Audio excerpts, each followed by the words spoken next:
Hello and welcome to the stream. It's Irad. I'm so glad to see you guys again today. It's been a while. I've been busy between the kids who are sick and my work as well, and making content for you guys as well. But we're gonna start this live stream here with something that I really love to do. It's a community poll. It's always great to see how the community is doing. Yo, Deplorable Infidel, how are you doing today, sir? Glad to see you here.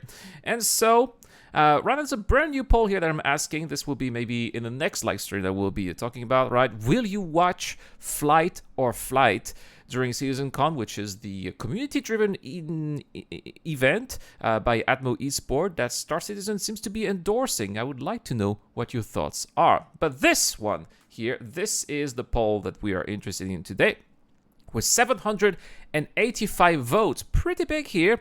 And so it's a follow-up to a video that I made on the channel a couple of days ago about the upcoming ships that are coming this year in Star Citizen. I forgot the Storm. You guys told me in the comment section down below. I always tell you guys, hey, is there something I forgot? Let me know in the comment section down below. You guys told me about the Storm. I was like, how did I forget about the Storm? But yeah, so which one are you looking forward to the most? Well, these are the results here. The Crusader Spirit series is the overwhelming winner here with 58%. At number 2, the Argo SRV. That's the one I'm looking forward to the most. Although that was a close tie between this one and the Crusader Spirit, I'm really looking forward to the E1. That's the one I'm looking forward to, but I know that there will not be any passenger missions, so I'm going more toward the SRV here to tow wrecks into safe places and also ships in self-death mode that hopefully can be repaired. Number 3, the Aopoa Santokyai. Seems like some of you guys are really interested into alien ships. Why not, right? That's a surprise because I love the Storm as well. That would have been probably, yeah, my number 3. Seems like it is number 4 here, but that was a close one between the E1, the SRV, and the Storm.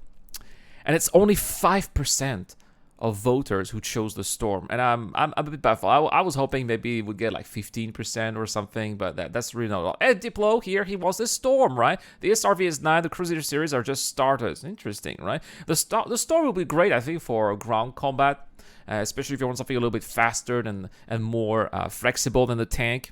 It's going to be a great addition here. And the Grey Cat UTV. Only 3%. All right, that's not a surprise. That's not a surprise. But hey, it's coming. It's coming. They talked about it last year in SeasonCon. Now, I also read the comments in the comment section, and you guys were asking, Irad, how do you know that these ships are coming? You are speculating here. No, I'm not. I'm just reading the monthly reports. That's what I'm doing here. Anyway, I want to read the top comments here. E1 is the most exciting for additional gameplay implications, but I think the SRV will become the mainstay of many fleets, says our new music. He's totally right. I think that any org is going to have an SRV because it's going to be a must for towing ships with valuables inside if there are any issues with them. Next, Sea Raven says, all of those, he wants all of them here. The SRV is probably the most useful of them, but the ones he's finally looking forward to are the Vulcan and the Raylan. Well, Sea Raven, you're gonna have to wait a little bit for that, I'm afraid. Retrieval missions here and bunkers, no more running. All for the Storm, absolutely. But I don't think that you are going to be able to put anything in the Storm, though, Deplorable Infidel. I don't think it has any storage for that. Gothic Cakes Official, cool name. Definitely sleeping on the Argo SRV. All of the possibilities for salvage with this ship are huge. Exactly right. When you see a wreck, you bring the wreck toward a safe place. You can bring, maybe you have your own safe place, your own junkyard that you create with the SRV as you bring all those wrecks to the same place. Absolutely, right? Plus, when you're going to have persistent entity streaming and server meshing, when finally, what we are going to be doing is really going to be persisting, even if the servers are dead.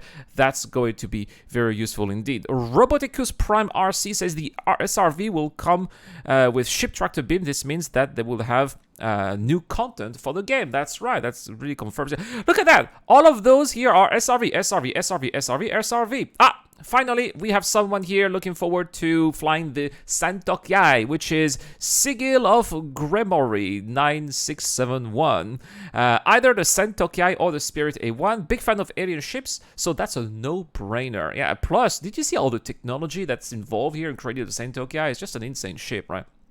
With Xi'an maneuverability, decent firepower, it's going to be fun. Yeah, it's going to have about the same firepower as a Saber, so it's definitely going to be a fun ship to fly, especially with its maneuverability. But you're going to have to pay the alien tax, though, right? Next, Joey Duldam says that if the C1 fits a rock, it will be the daily driver. The cargo version, I don't think so. The rock is a bit big, right? Anyway, also can't wait for the UTV. All right. Actually, I kind of like the idea of the UTV, but I like the Storm too. I like the STV a bit more, but probably it's going to be a bit more expensive, right? Spirit E1 here for BMT 22033 with the passenger transport gameplay. I'm afraid you're going to have to wait for some time. The Centok will be sick with the master mode, says Aeon Archon 2.0. Funkmaster 4-Star96 says, I have a C1 sized hole in my fleet. Right now, I'm hoping that by the time I'll feel like I'll be playing again when it will be available. So Funk here has stopped playing because he's waiting for the C1. Big fan of the C1 here. Another SRV fan. I want the SRV. The A1 is a close second. Very friendly. Don't worry.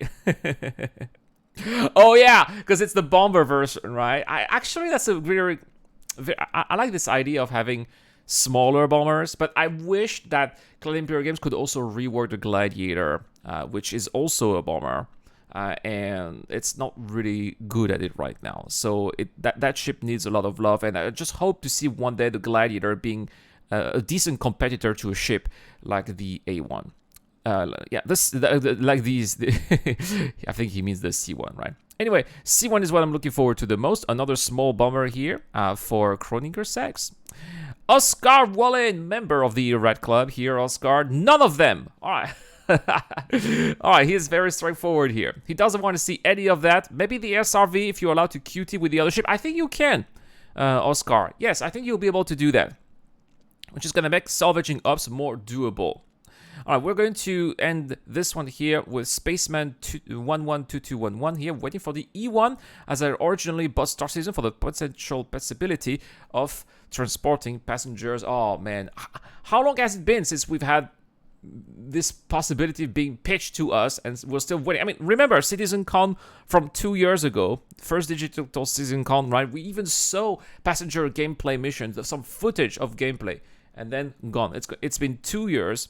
And we haven't seen anything. So anyway, guys, this is what the community is thinking about here when it comes to these ships. They're thinking about the Crusader Spirit. That's the one they want. The SRV coming second. Sentokai third, but quite far behind at 11%.